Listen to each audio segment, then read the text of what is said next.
Bonsoir à tous, je viens vous présenter la solution Poolcare.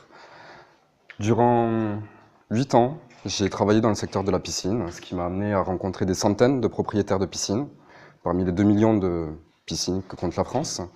Et durant tous ces échanges avec ces propriétaires de piscines, il est revenu un point commun parmi tous. Le point qu'ils ont acheté une part de rêve, un carré bleu au fond du jardin dans lequel ils peuvent profiter avec leurs amis, leur famille. Mais parmi tous ces propriétaires de piscine, ils ont tous occulté un point qui est essentiel, c'est toutes les contraintes qui sont liées avec cette piscine. Personne n'imaginait qu'après une longue journée de travail, ou après une longue semaine tout simplement, ils allaient devoir passer du temps à entretenir leur piscine, environ 20 minutes de temps par jour, pour nettoyer la piscine, passer le balai, passer leur week-end à rattraper l'eau verte de leur piscine. En plus de l'entretien régulier, il y a tous les 5 à 6 ans un entretien qui consiste à maintenir la qualité des équipements. Et dans 60% des cas, les propriétaires de piscine font appel à un technicien. Ils se posent alors une nouvelle question. À qui est-ce qu'ils vont s'adresser? Est-ce que le technicien à qui ils vont faire appel est compétent pour réaliser ces prestations? Ou encore, est-ce qu'on peut lui faire confiance? Est-ce qu'on peut lui laisser les clés de chez nous, les yeux fermés? Et pour répondre à ces problématiques, parce que ce sont mine de rien des problématiques qui peuvent faire que la piscine devienne un enfer, je vous présente la solution Poolcare, qui permet aux propriétaires de piscine de planifier et simplifier l'entretien de leur piscine, tout simplement en choisissant les prestations dont ils ont besoin, choisir la date à laquelle ils souhaitent que l'intervention soit réalisée et venir derrière payer en ligne. Aujourd'hui, nous sommes les mieux placés pour apporter cette solution. Ça ne marche pas. Tout simplement pourquoi? Parce qu'on a une expertise au niveau de l'attente des clients. On a pu recouper l'ensemble de ce qu'attend le client, mais également on a une visibilité sur l'ensemble du secteur de la piscine. Ce qui nous a permis aujourd'hui d'avoir 18 techniciens de confiance référencés sur notre plateforme et d'être en train de constituer un réseau dans le secteur de la piscine. On se positionne en tant que facilitateur d'expérience sur toute la chaîne. Et de façon à se rémunérer, nous avons prévu de prendre des commissions sur les prestations à hauteur de 20%, ainsi qu'avec des partenariats. De façon à distribuer cette solution, nous avons prévu de se positionner au plus proche de nos clients, c'est-à-dire là où ils vont chercher du conseil, mais également grâce à des moyens web marketing et en activant notre réseau. Sur le marché, Poolcare se différencie. On a 3 familles de concurrents. Les piscinistes, mais également les réseaux de techniciens en franchise. Et derrière, on retrouve toutes les sociétés de services à la personne et les sociétés de services entre particuliers. Poolcare, aujourd'hui, c'est une équipe de 4 personnes. Donc, je suis Jérémy Gamer, le fondateur et CEO. Je m'occupe de la partie administrative, partenariat et acquisition client. Benoît Verduron du développement commercial. Céline Mercadier et Thomas Jérôme s'occupent de la partie développement. Sur les 12 mois, excusez-moi, cette équipe nous a permis d'atteindre et de communiquer avec 150 propriétaires de piscines de façon à améliorer la qualité de notre proposition de valeur, d'avoir 18 techniciens de confiance inscrits, mais également d'être en communication avec 5 magasins de la région toulousaine. Sur les 12 mois à venir, d'ici la fin de 2018, ça ne fonctionne toujours pas, nous prévoyons d'avoir 500 nouveaux clients, 30 nouveaux techniciens de façon à réaliser un chiffre d'affaires de 120 000 €. Et d'ici quelques mois, nous prévoyons de réaliser une levée de fonds de façon à améliorer la qualité de l'équipe et trouver d'autres talents, c'est-à-dire des développeurs, et dans le design. Et pour que les petites contraintes de votre piscine ne deviennent pas un enfer, simplifiez-vous la vie en faisant appel à Poolcare. Voilà.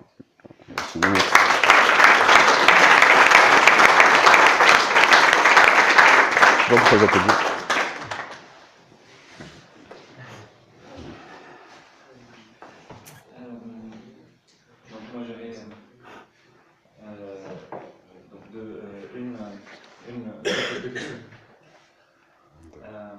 La première, c'est que je pense un gros sujet pour la piscine, c'est qu'une fois qu'on a trouvé quelqu'un qui fasse l'entretien, on ne va plus en chercher à nouveau à chaque fois. C'est-à-dire que pour obtenir un client, s'il a signé un contrat avec une société qui va gérer l'entretien de sa piscine, il ne va pas toutes les semaines aller sur le site, quelle que soit votre société ou une autre, pour rechercher un nouveau technicien. Donc vous faites de la mise en relation. Et du coup, tout l'enjeu, c'est d'être au bon moment, proposer Poolcare au moment où ils conçoivent la piscine. Et je pense que ça, c'est l'une des plus grandes difficultés parce que l'industrie de la piscine ne nous a pas attendu et qu'il y a des gens qui vendent des piscines, qui installent des piscines et que derrière, ils ont certainement des contrats qu'ils proposent pour la maintenance.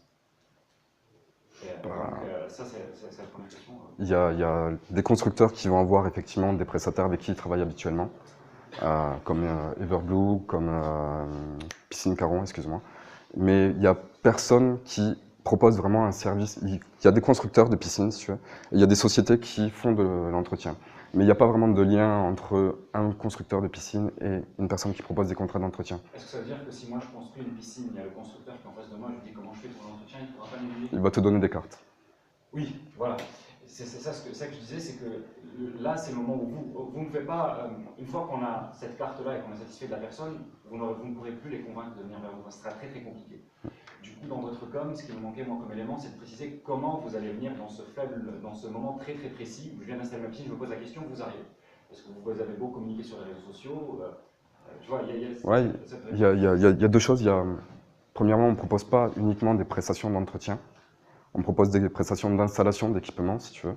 Et on se positionne au plus proche des clients. Donc, on est en train de discuter avec des magasins pour se positionner dans les magasins, de façon à ce que les clients, qu'ils achètent un équipement ou une piscine, ils puissent nous trouver, en gros. Et juste la dernière question.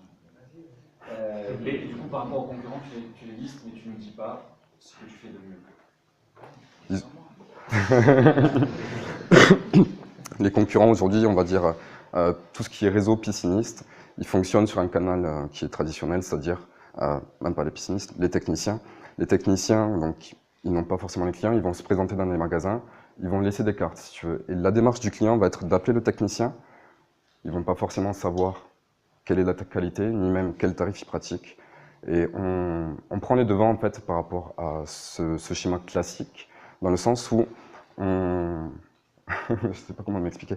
On va proposer en fait aux propriétaires de piscine directement de choisir juste la date. On leur prévoit une enveloppe par rapport à la prestation qu'ils souhaitent. Et il n'y a plus de démarche en fait au niveau d'appel, si tu veux, d'appeler 3 personnes de façon à pouvoir comparer la qualité, le délai de prestation.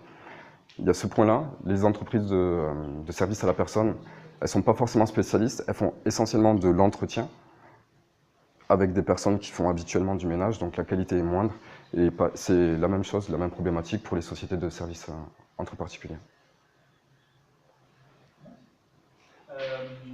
Alors du coup, quelques remarques sur les slides que j'ai trouvé globalement assez propres et épurés, sauf celle qui devait envoyer du lourd à la solution.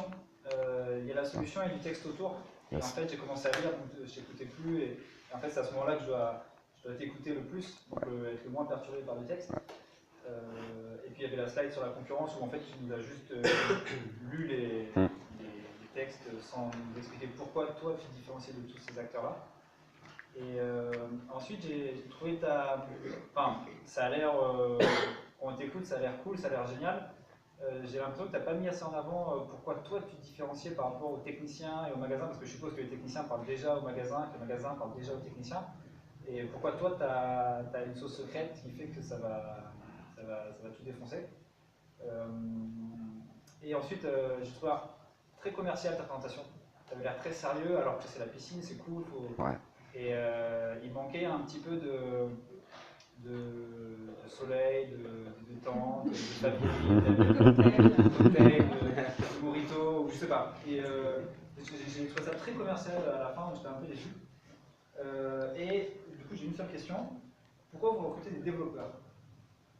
Pourquoi on recrute des développeurs?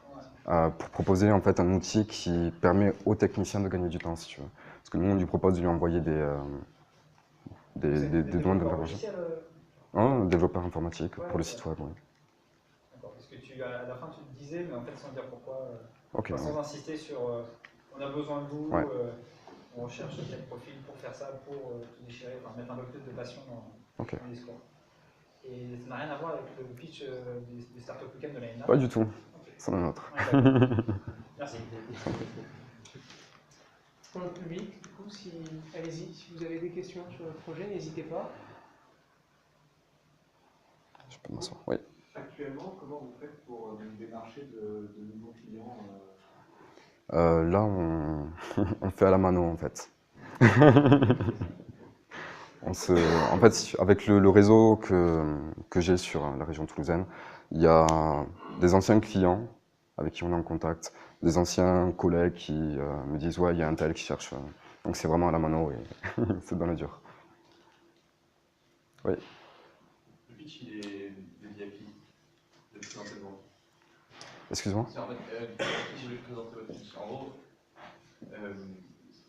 c'est pour des clients ou c'est pour des investisseurs? Là, plutôt pour des investisseurs, oui. Voilà, alors du coup, je pense que l'investisseur il va se poser la question comment vous allez lisser votre chiffre d'affaires sur l'année.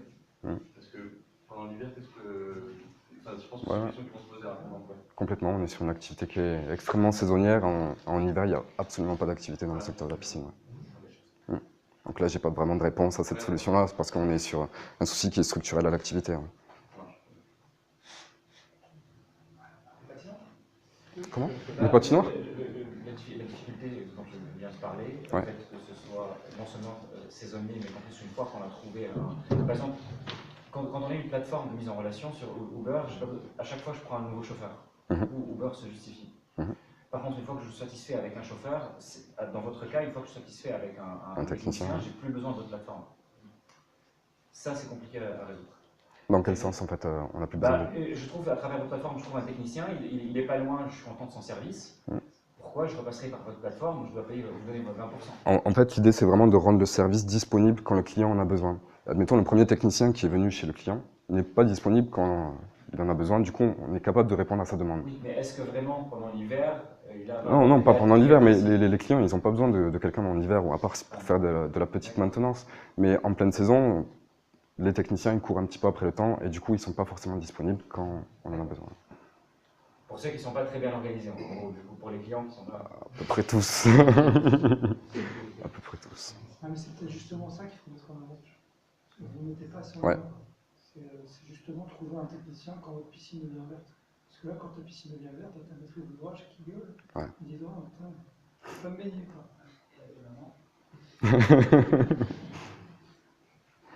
Ouais, ça peut être axé. 2 minutes de questions. Est-ce que vous utilisez Google Maps pour trouver des piscines et cibler un peu des zones où vous pouvez faire du démarchage? On regarde un petit peu quelle ville est plus propice à... Et du coup, après, la stratégie, c'est quoi? C'est d'aller mettre des flyers dans les boîtes aux lettres ou de Euh, faire de la communication? Ça sera un peu des deux, en fait, dans le sens où les zones où il y a beaucoup de piscines, les magasins de piscines sont plus représentés, et du coup, ouais, après, avec des flyers et tout ce qui s'ensuit.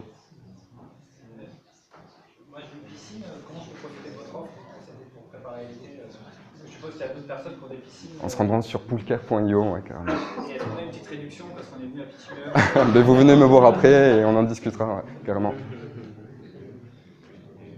Ce qui reste du temps, il y a vraiment la slide qui manque, je pense, qui est très importante, c'est que tu as bien décrit le problème. Ouais. Ce problème-là, d'autres gens le résolvent. Et il manquait la slide différence. qui manquait pourquoi tu résous mieux. Et ça, là, elle est absolument essentielle. Pourquoi tu résous mieux le problème que les autres qui le résolvent. Ok. Bonsoir à tous, moi je suis David de Thalir. Nous développons des plateformes Smart City clairement pour les collectivités, pour les aider dans la transition avec le numérique via les nouvelles technologies, par exemple les smartphones. Aujourd'hui on arrive et on propose aux collectivités une plateforme qui est modulaire, où ça permet de répondre à différents besoins. On a différents modules, notamment le module commerce, événements.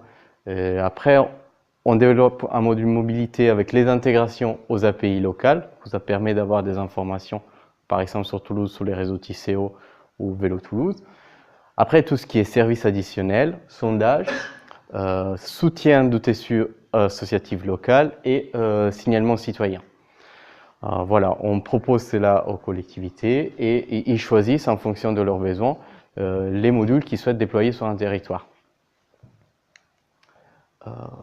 Ces projets naissent d'un constat qu'aujourd'hui sur un territoire, la maîtrise de l'information est compliquée parce que sur un territoire, l'information elle est souvent unilatérale, si on regarde comment une collectivité est organisée, souvent écouteuse et c'est pas ciblé. Les collectivités souvent ont du mal à maîtriser comment cibler leurs citoyens, par exemple.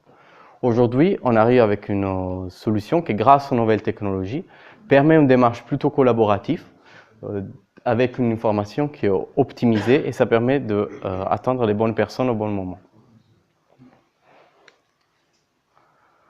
Notre modèle d'innovation repose sur 2 piliers. Les premiers, c'est la gestion de la donnée. Aujourd'hui, on traite, on analyse et on prépare la donnée pour que l'information soit accessible au bon moment à la bonne personne. La deuxième source d'innovation, c'est la gestion des interfaces. Aujourd'hui, c'est une plateforme complète avec à la fois des interfaces pour les usagers finaux, à la fois des interfaces pour les professionnels qui souhaitent contribuer au réseau, un réseau local, et des outils de gestion pour les collectivités. Tout ça dans une plateforme clé à main qui nous permet d'être très compétitifs par rapport à la concurrence, par exemple, qui aujourd'hui n'est pas en mesure de proposer une offre si complète. Aujourd'hui, notre modèle de développement repose sur 2 sources de revenus majeures. Une première source de revenus, c'est par rapport aux collectivités qui nous choisissent comme fournisseurs de l'infrastructure numérique pour un territoire. Et avec une licence annuelle, on leur met à disposition cette plateforme. La deuxième source de revenus, c'est par rapport à l'utilisation. Les usagers professionnels qui utilisent notre plateforme, par exemple pour faire de la communication, ils vont nous payer des redevances. Ou des annonceurs publicitaires qui veulent mettre des informations pour qu'ils soient accessibles au grand public, ils nous payent également des royalties. Voilà. Aujourd'hui, on a développé un premier prototype. Où est-ce qu'on est aujourd'hui? On a développé un premier prototype qu'on a travaillé avec différents acteurs, avec les institutions aussi sur Toulouse. Aujourd'hui, on finit, on est à moitié d'une expérimentation Smart City avec Toulouse Métropole. On a fait un partenariat avec Veolia, avec leur division innovation, pour leur proposer notre plateforme et pour qu'ils puissent compléter leur offre Smart City sur tous les territoires français. Aujourd'hui, on signe nos premiers contrats et on commence nos développements commerciaux. Et c'est là qu'on va mettre les accents et les efforts dans les prochaines semaines. Voilà, c'est fini, c'était bref. N'hésitez pas si vous avez des questions.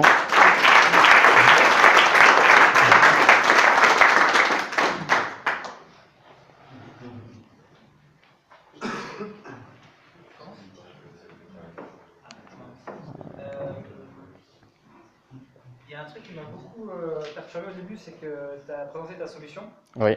Tu as dit, tu as commencé par nous développons pour les collectivités, elles peuvent choisir plein de modules.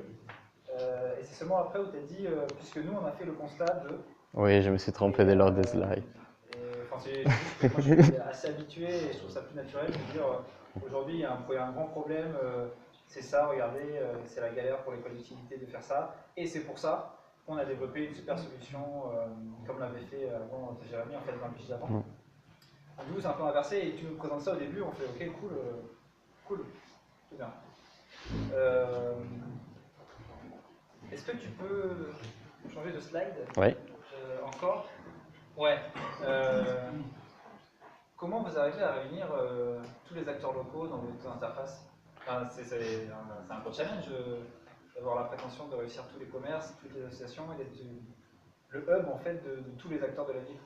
Oui, ben, en fait, on n'a pas une interface, on a 3 interfaces. En fait, on a une interface pour les utilisateurs, où tu peux télécharger par exemple l'application qu'on fait sur Toulouse. Derrière, de téléchargement sur Toulouse 10 000 environ. Derrière, on a une application pour les commerces professionnels. On a une application pour les professionnels. C'est un véritable CRM qui leur permet de faire de gérer un fichier client, de gérer la vitrine numérique et tout ce genre d'informations pour les commerçants.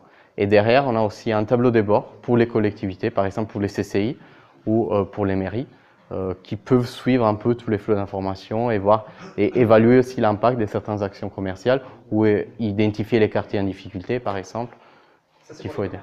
Non, ça c'est pour les mairies, pour les CCI. Ok. Et combien d'utilisateurs actifs sur les 10 000 qui ont installé enfin, le use case le plus plébiscité à Toulouse, c'est quoi? Par les utilisateurs qui ont l'application aujourd'hui? Qu'est-ce qu'ils font le plus? Aujourd'hui, le plus, ils visitent les vitrines des commerçants et ils échangent des points de fidélité, ils utilisent des coupons. Qu'est-ce que vous mettez enfin, aujourd'hui, après l'expérimentation Smart City de Toulouse, c'est quoi les bénéfices concrets? Enfin, est-ce que votre client est content? Et qu'est-ce qu'il a de plus qu'il n'avait pas avant Oui. De manière très concrète. Alors, ils sont contents. Ça faisait 5 ans qu'ils essayaient de faire un truc. La mairie, par exemple, et aujourd'hui, ils ont une plateforme qui tourne, qui leur permet de mettre en valeur les savoir-faire du territoire et d'avoir la main dessus. Les commerçants, ils sont contents parce qu'ils ont une solution qui est uniforme sur un territoire. En fait, notre force, c'est... il y a beaucoup de solutions pour les commerces, par exemple. Il y a Yelp, il y a plein de solutions. Ça fait 10 ans qu'on voit différents acteurs qui essayent d'avoir un produit qui sort du lot. Parfois qui arrive, parce que Yelp, etc., c'est pas encore une petite start-up qui essaye. Non, mais non. Google aussi, qui est un peu posé sur le domaine où on peut consulter les commerces et voir où est-ce qu'ils sont ouverts, fermés, etc., où il y a une vitrine avec des notations, des commentaires. C'est des gens qui ont fait plus qu'essayer. Vous avez Google et Yelp en face. Oui, tout à fait. Alors, Yelp, déjà en France, ils sont en train d'arrêter leur activité. Du coup, Yelp, forcément, c'est pas un acteur pertinent.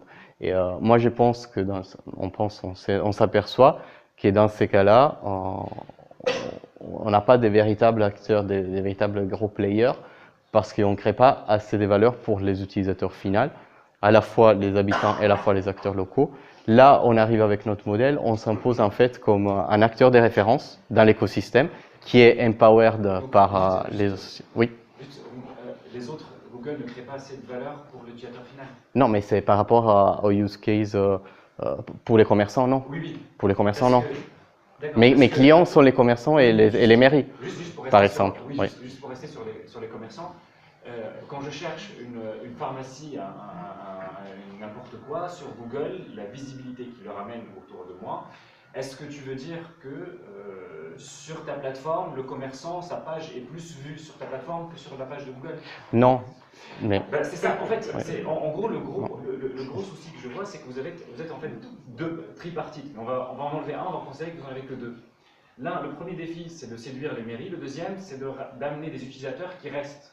Le défi qui est communément connu comme étant le plus difficile, c'est celui d'amener un service aux utilisateurs pour que les utilisateurs reviennent. Et là, sur ce sujet-là, les métriques 10 000, on sait que ce qui vaut, c'est la rétention. Une personne qui est venue aujourd'hui, combien de fois elle est revenue dans la semaine?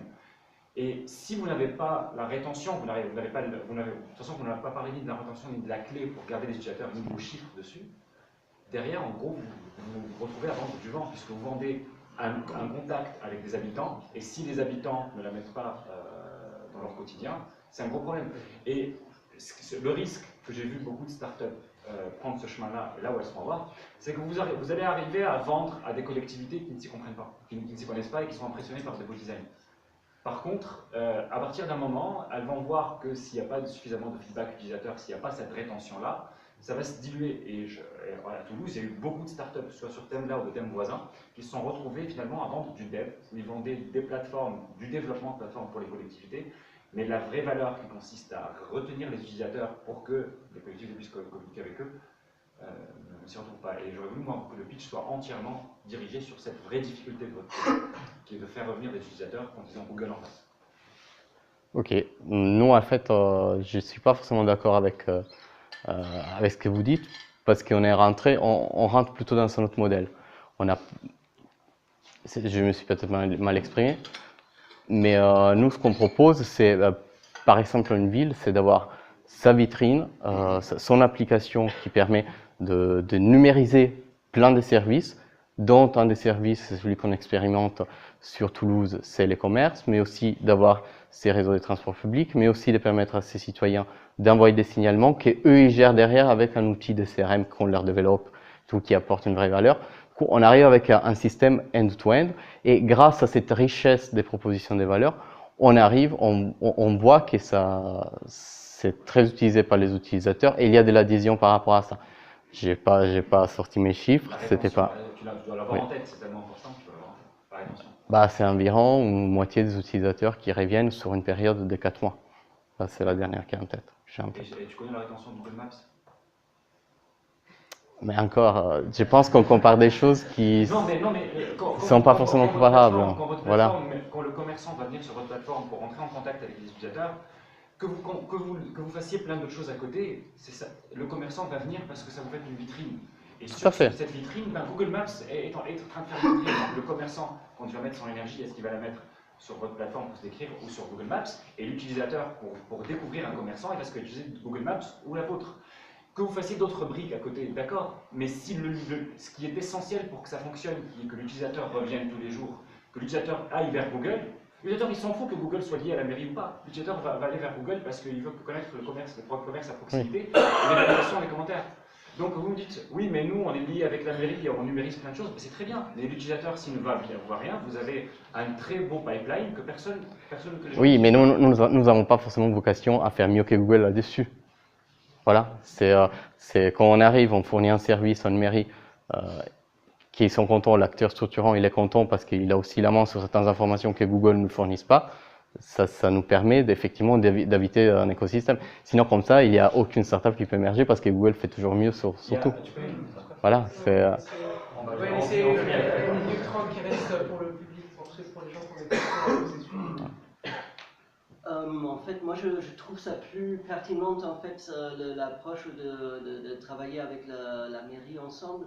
Mais moi par contre je trouve que peut-être de cibler Toulouse, je trouve ça un peu à côté parce qu'il y a déjà plein de concurrence. Et moi quand vous regardez les sites web des petits bleds ou même des petites villes, tu as l'impression que tu es dans les années 90. Ouais. Et là, je vois vraiment une valeur ajoutée. Donc vraiment, pour faire de la pub pour votre ville. Vraiment, pour que ça a l'air moins naze, pour que les jeunes gens ils soient attirés, pour qu'on trouve facilement les services qui sont existants sur place. Et donc là, je vois une vraie surplus, mais sur Toulouse, il y a... Tout à fait, c'est ça nos cibles en fait. Sur Toulouse, ça nous a permis d'avoir de la crédibilité quand on va démarcher d'autres villes, mais c'est tout à fait ces gens des profils des villes qu'on démarche en ces moments et qui adhèrent vraiment à la solution parce que comme tu viens de dire, ils ont des outils qui ne sont pas alignés avec ce qu'il y a aujourd'hui. Bonjour, donc je m'appelle Sylvain Huin et je suis cofondateur de la société Philobject. Avant tout, je vais demander aux personnes du troisième rang là de fermer les yeux. Vous fermez les yeux, jouez le jeu, vous vous levez, s'il vous plaît. Et là, je vais vous demander de retourner à l'entrée du bâtiment. Pas de joueurs. Rasseyez-vous, s'il vous plaît. Là, en fait, ce que vous avez vécu, c'est ce que vivent les mâles et non-voyants au quotidien. C'est les problématiques qu'ils vont avoir au quotidien. Aujourd'hui, un déficient visuel va apprendre un chemin pour pouvoir se déplacer en autonomie. Donc, il va y avoir quelqu'un qui va l'aider à trouver les repères qui vont bien sur un chemin bien déterminé. Dans le meilleur des cas, il va avoir un chien guide qui ne va pas lui servir du tout de GPS parce qu'il ne connaît pas du tout le chemin, mais par contre, ça va lui servir pour identifier, pour être en sécurité, pour identifier les endroits où il va devoir s'arrêter, où il va devoir, enfin voilà, tout ce qui va être sécurité. À l'intérieur des bâtiments, les personnes déficientes visuelles vont pouvoir déclencher des balises sonores de temps en temps, quand il y en a. Ils vont pouvoir se servir des bandes de guidage au sol, mais à part ça, il n'y a rien. Virtuose répond à cette problématique. Virtuose va leur faciliter la vie. Il va leur permettre, dans leur vie quotidienne, dans les entreprises, dans les lieux qui accueillent du public, de pouvoir se déplacer en autonomie. Et dans les lieux culturels, notamment dans les musées, on va pouvoir apporter une expérience utilisateur complètement différente et ça va leur ouvrir d'autres horizons et d'autres possibilités. Virtuose, c'est ça. C'est un plan d'étage de bâtiment qui est simplifié au maximum, qui va être en relief. Les repères qui vont être importants vont être positionnés sous forme de symboles. La personne va se créer une image mentale de ce qu'il y a autour d'elle grâce au toucher. Elle va, en appuyant sur les symboles, elle va obtenir une information complémentaire qui va lui permettre d'avoir une meilleure vision en fait, de ce qu'il y a autour d'elle.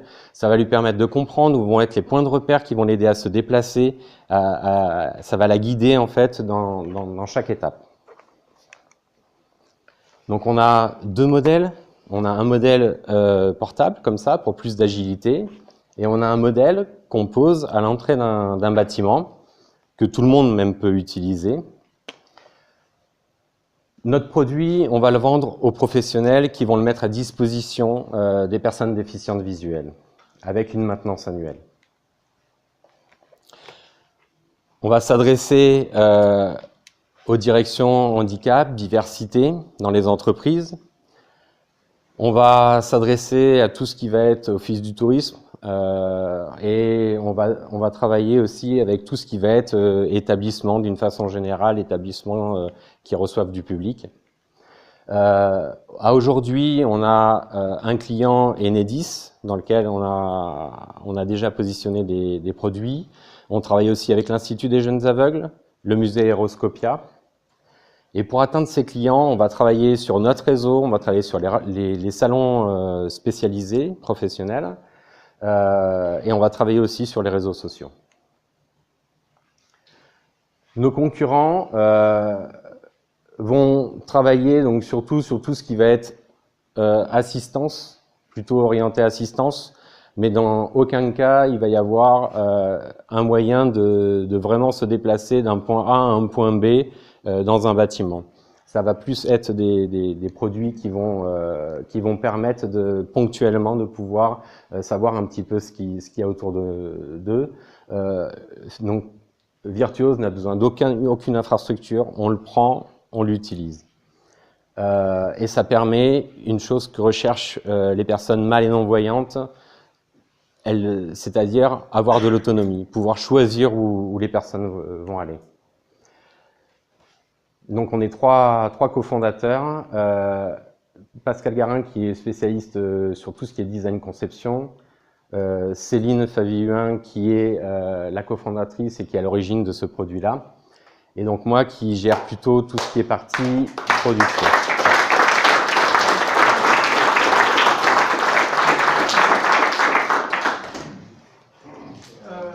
Pendant que vous relancez le chrono, comme on n'a pas de quatrième startup, s'il y en a qui veulent se lancer, réfléchissez-y pendant les 10 minutes là, de feedback.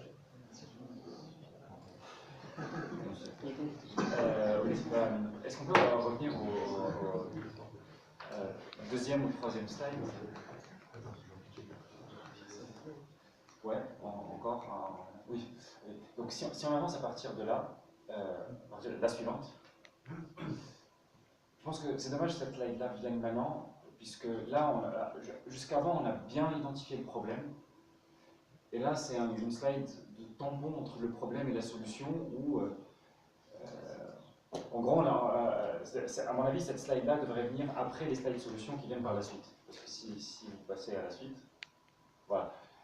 Au début, vous avez bien décrit le problème, c'était extrêmement efficace, donc bien joué pour l'histoire de la troisième rangée, on a bien compris le problème, et avant de voir la solution, on a une slide qui nous parle, qui a beaucoup de texte, on comprend, je pense que les 30 secondes qui restaient, vous auriez enlevé cette slide-là, vous les auriez. Donc on peut passer à la suite, donc ça c'est une première remarque, et une deuxième très rapidement. Donc j'ai deux petites remarques. Non, il n'y a pas de Essayez suite. peut-être Encore la slide de la concurrence. Ok, juste, je vais vous demander, où est son produit là? Ok, c'est bon, pardon. Parce que, alors moi j'ai eu un problème. Moi j'ai eu un problème, c'était que j'ai vu Virtuose, et sur cette slide-là, j'ai pas vu Virtuose. Alors comme je me souviens que c'est Object, mais je voulais voir si les gens avaient compris que c'était Fil Object et Virtuose, et ça vaudrait peut-être le coup de rajouter en dessous Fil Object. Pourquoi les deux noms? Virtuos, c'est le nom du produit et PhilObject, c'est le nom de la société. Ils sont très éloignés. Ils sont très éloignés? Ouais, c'est PhilObject, c'est pas iPhone, iPad, c'est pas quelque chose, oui. ça fait pas une famille. Ouais, je sais pas. Parce que... je peux répondre? Juste parce qu'en fait, PhilObject, à la base, on est spécialisé en impression 3D. Et ça, c'est un produit qu'on a créé, qu'on a développé depuis le début, qu'on produit et qu'on commercialise. Mais après, on a d'autres activités aussi à côté de ce produit. Moi, j'aimerais revenir, avant de parler de choses sympas, sur un des défauts, c'est sur cette slide. Le bout des flèches n'est pas aligné avec la ligne. Ouais, alors je suis d'accord, mais par contre, je te passerai le numéro de Microsoft et puis tu leur demanderas comment. Je sais pas, je sais pas. C'est plus perturbé. Et c'est vrai que alors, il allait investir. bon, mais c'est parce que j'ai préparé très longtemps les slides avant, c'est pour ça que j'ai eu le temps de corriger. Mais c'est voilà, c'est. Non, sinon, blague à part, bon, le coup de la troisième rangée, très bien. Et c'est vrai que tu as la chance d'avoir un projet, enfin, un truc tactile et avoir cet effet, c'est idéal. Les deux autres projets précédents, ça se prête moins. Donc, bien joué d'avoir exploité, puisque tu l'avais. Enfin, c'est nouveau, enfin, c'était pas présent l'année dernière. Et après, en fait, j'ai trouvé qu'il manquait une punchline, un slogan. Virtuose. Et un truc qui fasse ah ouais, ok, je le veux. Parce qu'en fait, moi j'ai envie d'en mettre un dans ma boîte. Personne n'est déficient visuel, mais tu m'as donné envie de mettre ça en place parce que ça, en fait, ça a l'air simple, utile et cool, quoi. Voilà. Peut-être une fois, oui, juste pour appuyer, c'est vrai que c'est intéressant vous avez la chance de pouvoir donner une dimension un peu plus grande, un why un peu plus grand à pourquoi votre raison d'exister. On est là pour sauver qui? Pour sauver quoi? Voilà, et ça pourrait donner plus d'impact. Et moi, je reste sur juste. Pas besoin de PhilObject dans ce pitch. Pas besoin de. C'est une information qui est, je pense, pas. À cet endroit-là? Non, surtout le pitch. Surtout le pitch. À aucun moment, on a besoin de le savoir. Il faut bien donner un nom au produit. Enfin, on va dire le machin, donc Virtuos, si c'est son nom, ça passe bien. PhilObject, même si je suis un investisseur, à la limite, au moment où je vais signer mon investissement, je verrai que c'est le nom de l'entreprise, mais il n'est pas utile pour ce pitch. Merci. Donc, du coup, Céline, pardon, à quel moment tu mettrais cette fameuse phrase pour définir partout. Enfin, on a traité en fait au début. Enfin, au début, dès que tu parles de virtuose, oui, enfin, au début, après le problème, c'est ça que je voulais dire. À ce niveau-là, et donc c'est pour ça qu'on a créé virtuose, le machin qui déchire. Et donc virtuose, c'est ça, c'est tout ça. Et donc, grâce à notre, on a deux offres virtuose pour vous montrer qu'on déchire, qu'on fait ça, et donc à la fin, donc on est trois, et donc on est trois dans virtuose, le machin qui déchire. Une citation de Régis Laspalès, c'est vous qui voyez. Par exemple. Mais en fait, il faut que les gens, quand ils sortent de la salle, disent ah, j'ai fait un pitch génial ce soir, c'est virtuose, le machin qui déchire. Alors, et qu'ils soient en mesure de le retransmettre à d'autres personnes pour donner envie à d'autres personnes de rentrer en contact avec vous. On va laisser un petit peu de temps de parole au public, comme on est arrivé au machin. Ouais, c'est sur la slide avec les flèches par en face. C'est qu'en fait, j'ai bien compris que le but c'était de montrer une solution par rapport à quelque chose qui n'est pas bien. Et le problème c'est que le mot infrastructure pour moi ne connote pas quelque chose de pas bien. Il faudrait dire, je ne sais pas, que c'est des installations lourdes ou des installations coûteuses, ou des choses comme ça. Mais infrastructure, c'est plutôt pas mal une infrastructure, quoi. Je ne sais pas si vous voyez ce que je veux dire. Sauf quand on la paye. Ouais. Oui. Voilà. Mais oui, c'est vrai qu'il faudrait plutôt faire appel au coût tout de suite, à l'importance du coût. Moi, toujours sur celle-là, le problème c'est que les concurrents, je ne les connais absolument pas, ils ne sont pas connus du grand public, et je ne sais absolument pas ce qu'ils font. Vous avez des noms, mais je ne sais pas quel type de solution ils apportent par rapport à vous. D'accord, vous avez. En gros, vous, je vois où vous êtes, je comprends que c'est autonomie par l'investissement, mais les autres, pourquoi est-ce qu'ils sont lourds? Pourquoi c'est de l'assistanat? J'en sais rien parce que je ne les connais pas. Donc peut-être qu'à un moment, peut-être même au début, vous dites voilà, il y a des solutions, mais c'est lourdingue, et nous, on a plus simple et plus efficace. peut-être commencer plus tôt pour situer par rapport à ce qui existe, mais en termes plus concrets que des noms de marques qui parlent à personne. Parce qu'en fait, ce qu'il faut savoir, c'est qu'il n'y a pas d'équivalent à notre produit. Donc, c'est forcément des produits un peu différents. Donc, c'est vrai que ça mériterait de l'expliquer peut-être là. Alors, un autre petit détail, je viens de me rendre compte, les flèches n'ont pas besoin d'être croisées comme ça pourrait être juste un diagramme avec des petits désordonnés, parce que infrastructure, c'est soit, enfin, ça peut être inversé, peut-être pas l'infrastructure, mais le fait que les flèches soient croisées, ça complique la lisibilité. Alors que autonomie, si on met entre un 0 ou un truc comme ça, on pourrait avoir juste un graphe normal, juste la partie positive, de 0 à l'infini d'un côté et de l'autre. Là, ça complique la lecture inutilement, puisqu'on a 4 mots, au lieu d'en avoir 2 pour décrire les axes. Et en fait, il faut plus de temps pour comprendre ce slide-là que si ça avait été juste 2 axes. Là, ça aurait été évident et bien. Après, pour l'histoire des marques, vous pouvez remplacer par le type de solution. Il y a les solutions à base de son, il y a les solutions à base de machin. Et combien ça coûte, s'il vous plaît? Alors, le boîtier, en fait, il y a un système qu'on a breveté où on a un plan en fait et un boîtier. Un boîtier, c'est 650 € et un plan, c'est 130 €. C'est pour ça qu'on le vend aux professionnels. On sait que pour l'instant, c'est pas accessible au niveau prix. Et le pied qui est à l'entrée, enfin le truc. Le grand à l'entrée, alors le grand à l'entrée, en fait, on a une étude du lieu aussi qui est assez complexe, mais c'est autour de 5 000 €.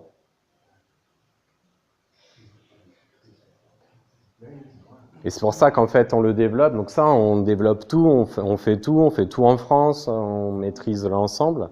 Donc l'objectif, c'est d'arriver à avancer sur ce produit et à le faire, et à diminuer le coût. Sachant qu'on a vraiment testé par rapport à nos clients et c'est pas cher pour eux.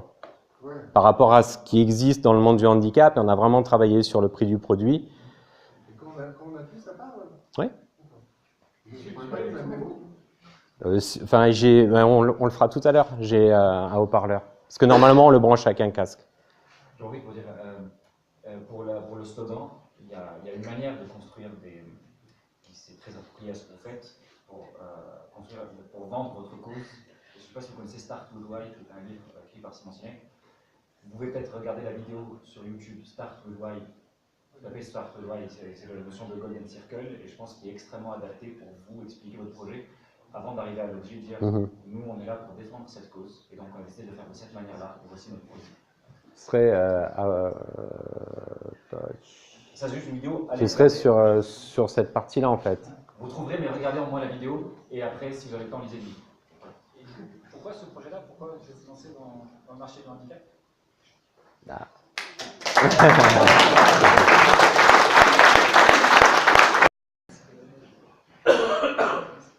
Bonsoir à tous. Donc moi, je ne devrais pas trop avoir de problème avec le bip, vu que je n'en ai pas. Donc il y a quelques temps, j'ai créé un site qui s'appelait walea.fr. Donc ce site, en fait, à l'origine, on avait un problème avec ma copine. Je faisais mes études à Grenoble, elle était à Nancy, et 5 heures de route, ça fatigue de le faire tous les week-ends. Donc on s'est dit, ce serait bien de se retrouver au milieu, entre les deux villes. Donc c'est là que m'est venue l'idée de faire ce site internet qui permet en fait de tracer des zones de temps. Donc une zone de temps, qu'est-ce que c'est en fait? C'est ce qu'on appelle plus communément une isochrone, donc qui permet en fait de tracer une zone autour d'une ville. Donc par exemple, si je prends, on va prendre la ville de Toulouse, là.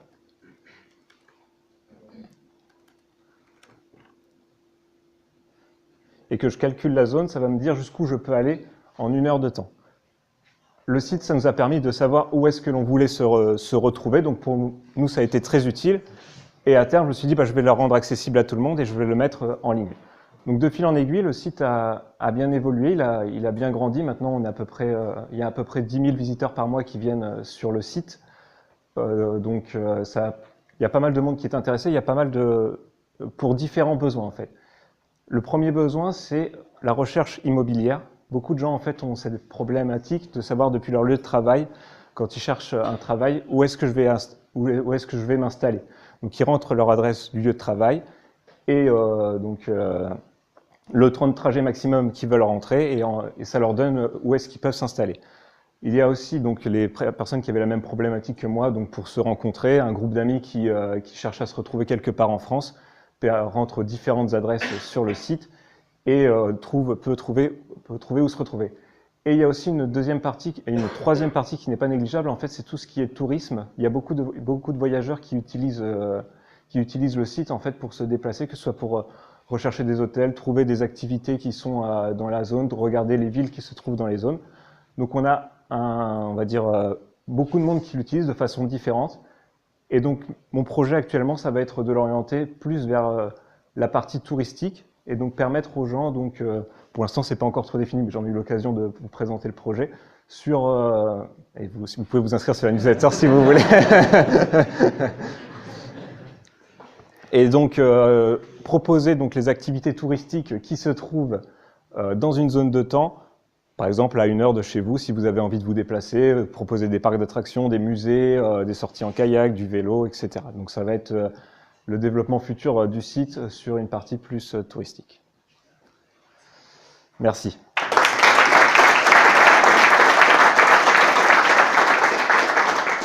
Je trouve qu'il y a trop de texte sur la slide. Ah, je suis désolé, je vais essayer d'en manger un peu. Alors, je disais à la fin, donc, vous pensiez vous orienter sur le tourisme. Je vois une autre idée, c'est de faire une API à disposition de tout le monde. Alors actuellement, là, en fait... Vous seriez un expert de ça, où vous approfondiriez, et là, c'est tous les sites de tourisme qui seraient obligés de rajouter votre truc, plus les sites immobiliers, plus les sites. C'est aussi ce que l'on est en train de travailler un petit peu. En fait, on a déjà mis à disposition une API avec quelques entreprises qui m'ont contacté, qui utilisent mon API. Donc, il y a pas mal d'entreprises qui me contactent, enfin, pas mal. Faut rester, il y a des entreprises qui me contactent pour soit du service, soit leurs problématiques. Par exemple, j'ai besoin de trouver tous les codes postaux qui sont dans ces zones-là ou juste pouvoir tracer les zones. Donc, j'ai des entreprises qui utilisent actuellement l'API. Si vous ne vouliez pas me vendre aux entreprises et que vous avez des demandes entrantes, c'est ce qu'on appelle un gros signal de marché. N'allez pas vous battre avec les gros du tourisme, travaillez avec eux. Vraiment, vous avez une voie qui est royale, vous avez déjà de la demande et vous pouvez avoir une grosse légitimité dessus. N'allez pas apprendre le métier du tourisme. D'accord, donc le but, ce serait plus de s'orienter vers, en travaillant avec les entreprises, les systèmes... Oui, d'affiner de plus en plus. Là, ce que vous avez, c'est peut-être copiable. Faites en sorte de l'être de moins en moins, parce que si votre plugin est dans des sites qui sont visités 50 à 1 million de fois par jour, vous avez de la data qui vous rend beaucoup plus fort que n'importe qui.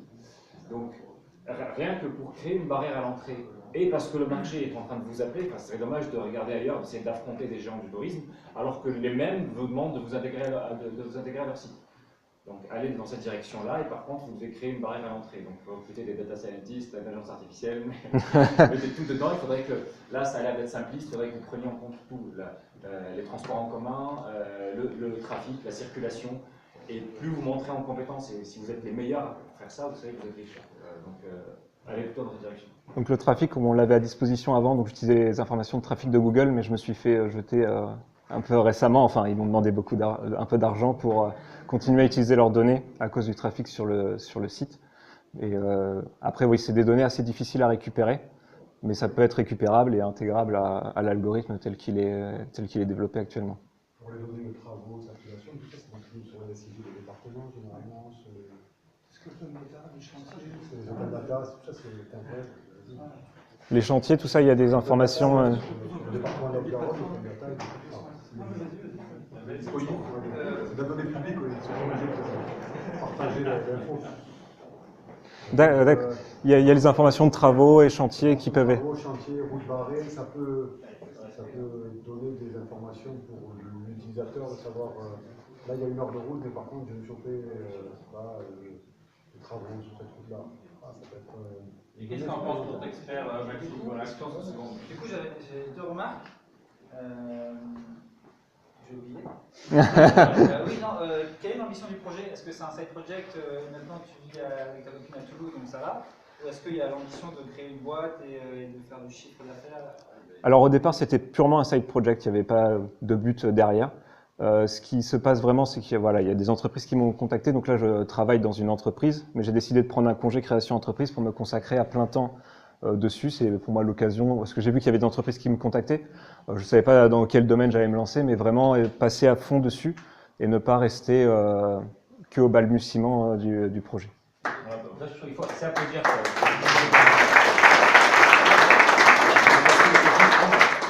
Parce qu'il quitte son job pour faire son entreprise. Et il y en a plein qui n'osent pas, donc c'est ça que je... là, il est obligé.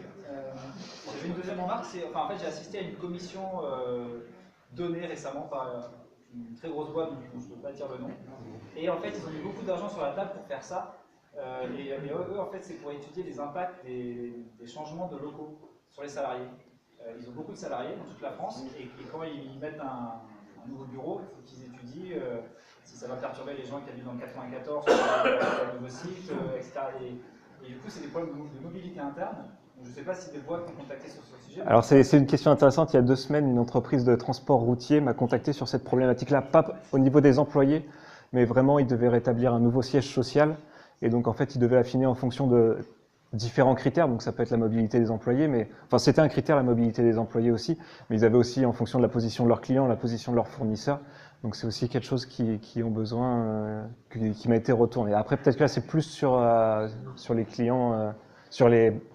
Pas les clients, sur les employés peut-être que... Eux, en fait, au début c'était pour les employés, puis en fait ils se sont rendus compte que c'était cool et qu'ils allaient peut-être le vendre à d'autres, notamment des agents immobiliers et tout ça. Mais du coup, si tu as des clients, fonce. Et je voulais dire un autre truc. Bon, voilà. À plus tard. Alors, je vois, il y a un petit logo transport en commun, ça fonctionne? Alors le transport en commun, pareil, avant ça m'était fourni par Google. Donc en fait, il y a pas mal de open data sur les transports en commun en France, ça commence à se développer. Donc ça va être quelque chose que je vais essayer de réintégrer prochainement. C'est très important pour les villes comme Toulouse. Pour l'instant, toutes les autres icônes sont désactivées, mais ça va revenir au fur et à mesure. Voilà, il y avait les TER, il y avait le métro. Il y avait un peu de bus, mais pas vraiment partout. C'est pas trop développé. Google est assez focalisé au niveau monde, mais au niveau France, ils sont sont pas trop développés. Hein. Encore une fois, il y a des API. SNCF, on a à disposition des développeurs des API par exemple. Il y a pas mal d'acteurs du monde du transport qui justement mettent à disposition des API pour ce type de site. Ce serait possible en plus de la carte ISO temps d'avoir aussi une carte ISO coût? C'est-à-dire ISO coût? C'est-à-dire ISO euros, où je peux aller, qu'est-ce que je peux attendre en prenant en compte différents moyens de transport. Avec suffisamment de temps, avec 0, tu peux aller où tu veux. Ouais. C'est sûr. Ah oui, c'est-à-dire avec le coût, par exemple en transport en commun, jusqu'où je pourrais aller avec 50 € par exemple. Ça doit être possible si par exemple la SNCF fournit les prix de leur ligne ou le métro donne les prix des correspondances, etc. Oui, ça doit être possible, c'est une idée intéressante. Une question, je suis désolé, je ne vais pas la poser à toi, je vais la poser à Chéri. Moi, ça me semble. On ne sait pas comment on a fait ça, il ne faut pas non, ça me semble, mais faut innover. Ça me semble une putain de bonne idée. Quand on est un jeune gars comme toi, un jeune start-upper, comment on fait pour protéger son idée comme ça? Non, tu ne protèges pas ton idée, tu ne révèles pas comment tu calcules. Bon, là, on peut le deviner, mais approfondi. Récolte de la. Vous n'avez rien vu, hein. Plus tu es déployé sur des sites, plus tu crées-toi une marque, ce qui te permet d'avoir un volume financier qui donne de l'avance par rapport à quelqu'un qui se lancerait demain. Ça, c'est déjà commence l'activité, premier truc. 2, perfectionne ta méthode et tu auras des data que les autres n'auront pas. Enfin, c'est ça, fais en sorte que ce soit trop compliqué ce que tu fasses pour que les autres le réfléchissent. Ça, c'est la barrière à l'entrée, c'est ça. Mais il n'y a rien à protéger, je crois. Il y a un autre point, c'est que la boîte dont je parlais, qui est très grosse, elle achète ses données très chères. Et ça a été un gros sujet, c'est que l'open data ne suffisait pas pour nourrir son algorithme, et donc il paye très cher des données. Alors pas à Waze, c'était une des possibilités, mais à une autre boîte française. Je crois que c'est à la SNCF, il paye très cher la SNCF pour avoir plein de données. Mais après, il n'y a pas besoin forcément de temps réel. Tu as plein de use cases où il n'y a pas besoin de temps réel. Par exemple, pour positionner un truc par rapport aux employés. Non, oui. mais même avoir rien que on va dire les diagrammes là, Oui. de cette forme-là, en fait, ça va aussi coûter assez cher. Parce que on peut les extraire quand même déjà par exemple, sur OpenStreetMap, on a déjà des informations des utilisateurs qui mettent en ligne des GPX et on peut donc en déduire leur vitesse moyenne sur certains axes à certaines heures. Mais peut-être que c'est pas suffisant par rapport à une base de données qui est pas sérieuse, mais qui est plus complète, plus étoffée avec plus d'utilisateurs. Mais après, vous savez, il y a parfois des boîtes qui sont moins performantes techniquement, mais qui ont beaucoup plus de clients que des boîtes qui sont plus performantes techniquement. Donc, si ça commence à vendre, bah, tu vends, et plus tu vends, plus tu améliores.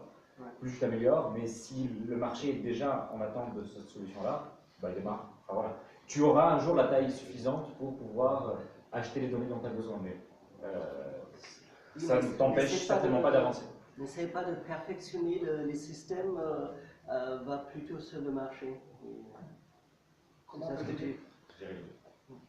Donc actuellement, bon, la seule façon que les entreprises ont de me contacter, c'est quand ils ont une résolution un peu plus grande que cette résolution de PC, parce qu'il y a une petite icône service aux entreprises que j'ai fait vite fait, parce que j'ai vu qu'il y avait des entreprises qui me contactaient.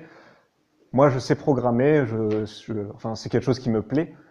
Je ne sais pas démarcher des entreprises. Ça, c'est mon gros défaut. Et ça, c'est...